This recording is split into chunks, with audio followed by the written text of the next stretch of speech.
Hello everyone, welcome to my channel. I'm here, your Kinjal ma'am. So today we are going to study the short sums of the chapter number 3 of the statistics. I have divided the short sums into two parts. First part we have already completed before this video, and now we are moving to the last part of the short sums. So here I am showing you the illustration number 15 from your textbook only. So you can read it. 6 pairs of the father son are selected in a sample of an experiment to know the relation between the heights of father and the heights of their adult son. Okay 6 pairs लिया है उन लोगों ने, 6 pair है, it means you can take the 6 as your n. Okay, so I am writing here n is equal to 6. And height of father is considered as x and height of the son is considered as y. So there are two variable. Then ये तो सिर्फ information है. What we have to find? So okay, the following results are obtained from it. These are the results. Then obtain the regression line of the heights of son on the height of father. Regression line find करना है. It means हमको y cap find करना है. Y cap means formula क्या? a plus bx. Okay means हमको ए find करना पड़ेगा. ए के लिए हमारे पास फॉर्मूला है वाई बार माइनस बी एक्स बार. देन जो मेन फार्मूला आता है वो आता है बी का, कि अब बी का कौन सा फार्मूला यूज़ करें. ठीक है, तो अभी सोचते हैं, उसके पहले आगे और फाइंड कर लें. यानी यहाँ पे मैं अंडरलाइन कर देती हूँ, जैसे मैंने कहा था रिग्रेशन लाइन फाइंड करना है तो उस पर underline. Also verify the reliability of the regression model. Reliability it means अभी इसके पहले का जो वीडियो था, 5th नंबर का जो वीडियो था इस चैप्टर का, उसमें रिलायबिलिटी मैंने समझाया था. That is coefficient of determination. It means R square. तो हमको आर स्क्वायर फाइंड करना पड़ेगा, फिर उसकी रिलायबिलिटी हम चेक कर पाएंगे. तो जाते हैं आगे, करते हैं सम. डेटा जो दिया है उसको यूज़ करते हैं. तो सिग्मा एक्स दिया है, सिग्मा वाई दिया है. Then sigma X minus 170 whole square 165, और ये दोनों मल्टीप्लाई करके दिया है. ठीक है, तो अब क्वेश्चन देख के आप लोगों को कन्फ्यूज़न आ रहा होगा. सिग्मा एक्स सिग्मा वाई दिया है, तो हमारे पास जैसे हमको पता है कि 3 मेथड है बी की. बी एक्स माइनस एक्स बार वाली है, सिग्मा एक्स वाली है, और एक यू वी वाली है. तो यहाँ पर अब कौन सा मेथड यूज़ करें, डाउट आ रहा होगा. तो जब भी ऐसा हो, ये देखकर पता चल रहा है कि x माइनस एक्स बार होगा. ये देखकर शायद किसी स्टूडेंट को डाउट आए कि x minus X sigma X Y वाला मेथड होगा. ठीक है, तो जब भी ऐसा कन्फ्यूज़न आता हो तो x बार y बार फाइंड कर लो. तो x bar and y bar, x bar y बार का फॉर्मूला लगा दिया. n जैसे मैंने कहा था 6 लेना है, 6 लिया है यहाँ पर. तो जो हमारा x बार है वो 170 आ गया, y बार है वो 165 आ गया. इट मीन्स क्या, हमारा जो x बार y बार है वो इंटीजर है, पॉइंट में नहीं आया है. पॉइंट में नहीं आया मतलब एक्स वाई वाली मेथड का तो सवाल ही नहीं उठता है. इट मीन्स यहाँ पे जो मेथड है वो हमारे पास x माइनस एक्स बार की. और आप चेक कर सकते हो x माइनस एक्स बार 170 है, यहाँ पे भी 170 है. फिर y माइनस वाई बार चेक करो तो 165. इट मीन्स जो ये वाला टर्म है वो हमारे लिए x माइनस एक्स बार का होल स्क्वायर है. ये वाला जो टर्म है वो y माइनस वाई बार का होल स्क्वायर है, और जो नीचे है वो मल्टीप्लिकेशन वाला टर्म है. तो यहाँ पे हमने उसको लिख दिया फॉर्मूला में कन्वर्ट करके. ठीक है, अब जो b हमको फाइंड करना था, जो b का फॉर्मूला है वो यूज़ किया, हमको b का आंसर मिल गया. फिर हमको रिग्रेशन लाइन के लिए a चाहिए, तो हमने a का फॉर्मूला यूज़ किया, हमको a मिल गया. फिर a और b दोनों को हमने रिग्रेशन लाइन में पुट कर दिया. तो यहाँ पे हमारा एक जो क्वेश्चन था जो हमको बोला गया था फाइंड द रिग्रेशन लाइन, वो हमने यहाँ पर रिग्रेशन लाइन ढूंढ ली. ठीक है, जो आपको सोचना है ना वो यहाँ ही सोचना है कि आप कौन सा फॉर्मूला यूज़ करोगे बी के लिए. ओके, तो फर्स्ट थिंग इज़ डन. अब हमको वेरीफाई करना है रिलायबिलिटी. तो उसके लिए जैसे मैंने कहा रिलायबिलिटी मतलब आर स्क्वायर में जाना पड़ेगा. तो आर स्क्वायर के लिए हमको आर का फॉर्मूला लगाना पड़ेगा. तो आर का फॉर्मूला ये लगा दिया, उसमें वैल्यूज़ रख दो, सब वैल्यूज़ हैं हमारे पास. अब यहाँ पे अगेन वापस आर स्क्वायर है, यहाँ पे ऑलरेडी पहले से स्क्वायर लगा रखा है. जिसको स्क्वायर में कन्फ्यूज़न होता है, स्क्वायर है रूट है, तो पहले जो ये पूरा टर्म है स्क्वायर हटा दो. ये जो पूरा टर्म है जैसे आर फाइंड करते हैं, आर का जो फॉर्मूला फाइंड करते हैं वैसे नॉर्मल फाइंड कर लो. फिर जो उसका लास्ट में आंसर आता है उसको स्क्वायर कर दो, तो ये आंसर मिल जाएगा. अब 0.32 है, मीन्स 1 के नियरर या 0 के. बट ऑब्वियस जीरो के नियरर है, इट मीन्स जो रिलायबिलिटी है वो रिग्रेशन लाइन में नहीं है। रिग्रेशन लाइन में दो रिलायबिलिटी, इसके पहले का वीडियो आप देखोगे तो आपको पता चल जाएगा, उसमें एक्सप्लेनेशन है कि रिलायबिलिटी एक नियरर टू 1 और एक नियरर टू 0। तो नियरर टू 1 है इट मीन्स रिलायबल है, नियरर टू 0 है इट मीन्स रिलायबल नहीं है। तो यहाँ पे लिख दिया regression model is not reliable. Okay, तो यहाँ पर जो हमारा सम है वो ख़त्म हो गया। ये जो सम है वो मैं शो कर देती हूँ पूरा कैलकुलेशन। अब आप बोलोगे इतना बड़ा सम है वो शॉर्ट सम में आएगा, तो शॉर्ट सम मीन्स सेक्शन सी डी में आ सकता है 3 मार्क्स में, ठीक है। तो और कैलकुलेशन सारी सबके सब वैल्यूज़ हमको दी है, सिर्फ फॉर्मूला में रखना है। अब नेक्स्ट इलस्ट्रेशन पे जाते हैं। Okay, here is the illustration number 16 में ही 2 इलस्ट्रेशन है, बहुत इंटरेस्टिंग सम है, थोड़ा सा आपको दिमाग यूज़ करना है आपका। If the regression line of y on x, regression line का मतलब क्या होता है, यहाँ मैं लिख रही हूँ y कैप, ठीक है। क्या होता है वो a plus B X on x is y cap is equal to 12 minus 1.5x। तो मैं ये जो लिखा है वो यहाँ पे रिपीट करती हूँ, y cap is equal to 12 minus 1.5x। Okay, ये खास ध्यान देना मैंने जो यहाँ पे लिखा है। अब आगे रीड करते हैं। And the mean of x, mean of x का मतलब होता है x बार 6 है। Find the mean of y, find the mean of y मतलब y बार हमको फाइंड करना है, शॉर्ट सम है, ठीक है। अब क्या करेंगे, तो जो मैंने यहाँ पे जो स्टार्टिंग में लिखा है इसमें ही ध्यान देना है, यहाँ पे ही फोकस करना है। क्वेश्चन रीड करते गए और मैंने यहाँ पे लिख दिया, मेरा जो ओरिजिनल रिग्रेशन लाइन है वो ये है, ठीक है, और जो यहाँ पर रिग्रेशन लाइन है वो ये दिया है। तो मैं अगर इससे कंपेयर करूँ तो जो a है उसकी वैल्यू क्या हो जाएगी, हमारे पास 12 हो जाएगी। b की जो वैल्यू है वो -1.5 हो गई और x की वैल्यू अननोन है। अब यहाँ पर जो x बार है उसी को हमें x लेकर चलना है, और जो हमारा y बार है उसे हमें y कैप लेके चलना है। It means y cap means y बार और x बार मीन्स x, ठीक है। यहाँ शॉर्ट सम में ये लॉजिक याद रखना है।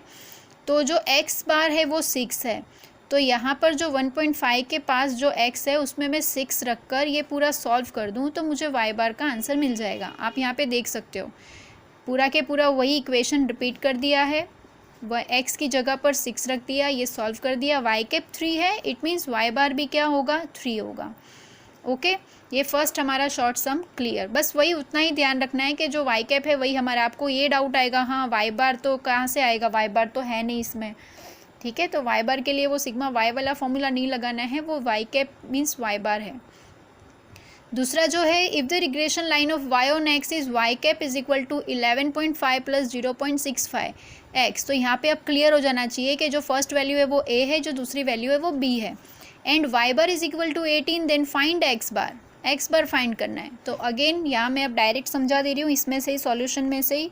तो यहाँ पर ये हमारा इक्वेशन है, हमको वैल्यूज़ जो दी है वो y बार जैसे यहाँ पे y बार मतलब y कैप लिया था, तो y कैप की जगह पे मैंने 18 रख दिया, a की जगह पर 11.5 ऑलरेडी है, b की जगह पर 0.65 एज इट इज़ रख दिया, x की जगह पर x। अब क्या इसको जो नॉर्मली हम सॉल्व करते हैं वैसे ही सॉल्व कर देना है। जो 18 है वो 18 यहाँ पर स्टेप स्किप किया हुआ है, जो 18 है वो एज इट इज़ रहने दो, मैं यहाँ पे शो कर देती हूँ। 18 जो 11.5 है वो उस तरफ ट्रांसफ़र हो जाएगा तो माइनस हो जाएगा, सो माइनस 11.5। तो यहाँ पे जो टर्म बचेगी वो 0.65x बचेगी, ठीक है। इसके बाद का जो ये इसके बाद का स्टेप है, ठीक है। फिर ये सब्ट्रैक्शन करेंगे तो 6.5 यहाँ पर रहेगा remaining and 0.65 as it is. अब x की वैल्यू फाइंड करनी है तो x यहाँ पर ही रहने दो, 0.65 मल्टीप्लाई में है, वहाँ ट्रांसफ़र करेंगे तो डिवाइड में चला जाएगा, so you will get the answer 10। So x is equal to 10, it means the mean of x is 10। So here both the sums are over. Now move to the next illustration. Illustration number 17. If x bar is equal to 5, y bar is equal to 11 and b is equal to 1.2. Obtain the regression line of y on x. So regression line means y cap is equal to a plus bx. Okay. So we need the value of a, and the a is not given, so we will use this formula. A is equal to y bar minus bx bar. So y bar is 11 minus b is 1.2 and the x bar is 5. Now so we will get the value of a. Now we will put this value a in our regression line, plus b is already given 1.2 and x is as it is. So here we got our regression line. Then second number, if x bar is this, y bar 75, s square x, ratio covariance of xy is equal to 5:3. Obtain the regression line of y on x, means again we have to find the regression line and estimate y for x is equal to 65 from it. So here again we have to think about the formula of b here. So as we did in our first video of short sum, the formula of b is covariance of xy divided by s square x. But in our question they have given this term. Okay, there is a difference in the numerator and denominator, so we will change it like this: s square x divided by covariance of xy is equal to 5/3. Now we will convert this term like this, so it will become 3/5. We will divide, we will get 0.6. so here is the answer of b. Same we can find y bar is given in our question, b we have found, and x bar is also given. So here we will get a and we will put both the values in y cap, and rest you know. Okay, so there is no difference in other calculation. Now move to the next. So here is the most important illustration of this chapter, illustration number 21. This is the last illustration of this chapter. So here first you have to remember this formula as I have underlined here. Byx is equal to bvu, and this one second, byx is equal to bvu into cy upon cx. This formula I have already told you in my first video of the short sum. So here is the first question. Byx is equal to 0.85, u is equal to x minus 15, v is equal to y minus 20. Find the value of bvu. So our formula is bvu is equal to byx, okay, into cy upon cx. So here is the byx, the value of byx is given 0.85. So we will put the value of byx here 0.85. The value of bvu we have to find into, we need cy and cx. So as you can see here, there is no cy and no cx, no cx and no cy. cy means what? u का जो formula था u is equal to x minus a divided by cx, and v का जो formula था y minus b divided by cy. तो यहाँ पे cx भी नहीं है, यहाँ पे cy भी नहीं है. तो जब ना दिया हो तो हम वैल्यू क्या कंसीडर करते हैं उसकी? 1/1. 1 is common, so 0.85 is equal to bvu, means bvu का जो आंसर है वो भी हमारे पास हो जाएगा 0.85. ठीक है. नाउ सेकेंड नंबर, अगेन ये फॉर्मूला रिपीट कर देना है जब भी ये सम ऐसे सम आते हैं, into C Y upon C X. Now second number देख लो. सेकेंड नंबर में u is equal to X minus 5 divide by 3, means ये हमारे लिए जो u के फॉर्मूले में है वो हमारे लिए सी एक्स है, और जो v के फॉर्मूले में है वो हमारे लिए सी वाई है, और बी वाई एक्स का जो वैल्यू है वो 0.9 दिया है. तो यहाँ हम रख देंगे 0.9 is equal to B V U, और सी वाई हमको दिया था 5. ध्यान रखना है जो u है वो x वाला टर्म है, तो जो क्वेश्चन है उसमें हमको पहले x दिया है फिर y दिया है, बट हमको जो आंसर सॉल्व करना है उसमें पहले y रखना है फिर x रखना है. सो 3/5 नहीं होगा, 5/3 होगा. सो यहाँ पे हो जाएगा 5/3. अब क्या करना है, बी वी यू फाइंड करना है. इसको यहीं पर रहने दो 0.9 एज इट इज़. ये 3 डिवाइड में है, ट्रांसफ़र होगा तो मल्टीप्लाई में चला जाएगा, और 5 मल्टीप्लाई में है तो डिनोमिनेटर में आ जाएगा, is equal to B V U, and you will get the answer 0.54 is equal to B V U. Okay. Now third number, Byx is equal to BVU into CY upon CX. Question number 3.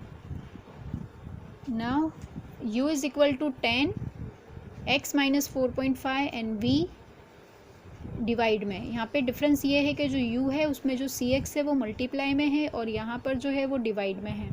अब उसको कैसे solve करना है. And BYX 0.25 दिया है तो BYX में 0.25 as it is लिख देना है. BVU हमको फाइंड करना है इनटू जो CY है, CY मतलब V वाली टर्म, तो वो तो 10 डिवाइड में लिखा है. अब जो CX है वो मल्टीप्लाई में 10 है तो उसको ध्यान रखना है जब भी मल्टीप्लाई में X का जो क्लास दिया हो तो स्केल जो मल्टीप्लाई में दिया हो तो उसको 1 डिवाइड करके लेना है. सपोज़ 5 होता मल्टीप्लाई में तो 1/5 लेते, मल्टीप्लाई में 3 होता तो 1/3 लेते. ओके, तो यहाँ पे बस इतना ही वेरिएशन है इसके अंदर. अब इसमें 0.25 हो जाएगा इंटू 1 हो जाएगा डिवाइड बाय, ये मल्टीप्लाई में है डिवाइड में आ जाएगा. और ये 1/10 था, ये 1/10 एज इट इज़ लिख देना है. ये 1/10 पूरा यहाँ ट्रांसफ़र होगा तो 1/10 हो गया और ये 10 मल्टीप्लाई में था तो डिवाइड में आ गया is equal to BVU.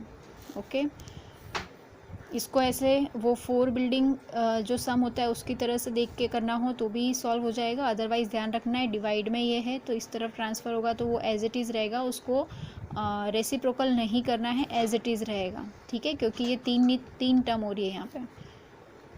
So answer of BVU is equal to 0.0025.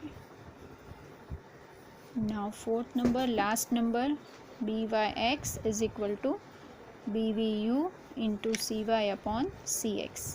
4 number. Here U is equal to 5, X minus 40 and V में 2 है.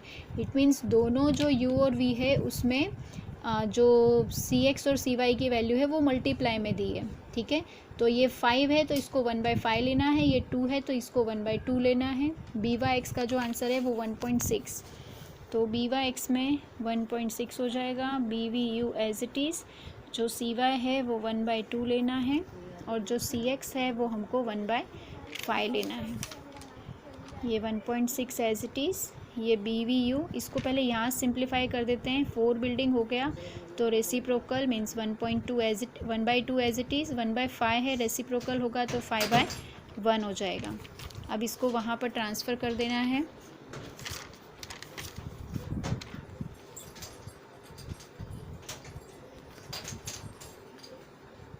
सो 1.6 इंटू ये 2 वहाँ पर उस तरफ ट्रांसफ़र होगा तो मल्टीप्लाई में जाएगा और 5 मल्टीप्लाई में है तो डिवाइड में आ जाएगा.